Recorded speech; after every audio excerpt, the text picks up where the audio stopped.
Well, other great thinkers and visionaries, Robert Anton Wilson and so forth, talked about the web and the interconnectedness of all beings on the planet. And of course, our native cultures were completely aware of that, and they had to be, because they didn't feel that they were dominating the world. Obviously, there were a lot more ants, there were a lot more birds, there were a lot more, wildebeest or whatever was running around than there were people. And it was their land, it was their world, so they had to coexist with it. They didn't have the means to, let's say, develop the land by destroying their habitats. And so I think that there's a lot of, warnings about the end of the world and things like this, which we've always had, ever since I remember. It was, when I was growing up, it was going to be, the nuclear war. We would, we got to hide under the desks, when the bombs come, like, like the desk was not going to disintegrate or something.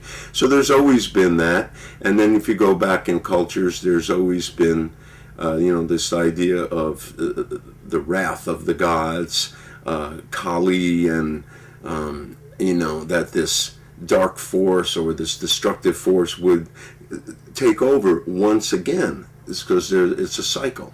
So everything's going in cycles. So these people were tuning into the cycles. And now, as you mentioned, the internet enables us to access this information. But not just one point of view, many points of view, and disseminate it into our own, information-based database. And depending on the level of our intelligence, which I define as the ability to achieve, retrieve, and gather information and use it in a useful way, not just read things, but make it useful, we can start to share the vision of what they saw.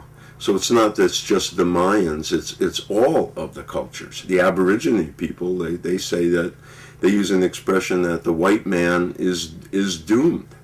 And they're not saying man is doomed, they're saying the white man is doomed. In other words, we'll live on because we don't necessarily live in the body and in the material world. We live simultaneously in another dimension. So we're not worried whether everything you've created disappears or not. We'll continue on. So they're born with that awareness and go through a number of initiations. So I think that's what's happened en masse, is that we've passed through a number of trials and initiations, and we've developed the technology as a means of intercommunication, but also entertainment, and also sharing of worldviews and cultures. So now we can communicate with China, we can communicate with Japan, with South America, with Tasmanians. People in the jungle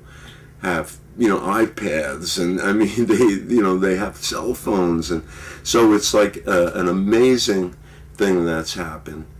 And 12 being the big number, obviously, on the clock. When you reach 12, or there's 12 astrological signs, that 12 is a powerful number, and we've reached 12. So after 12, hopefully, comes 1, and 1 is the word, whether you see it as a number or you see it as a unity of many things. And the idea of 1 is what we're moving towards, as represented by the numbers, which represent many things besides, the ability to count.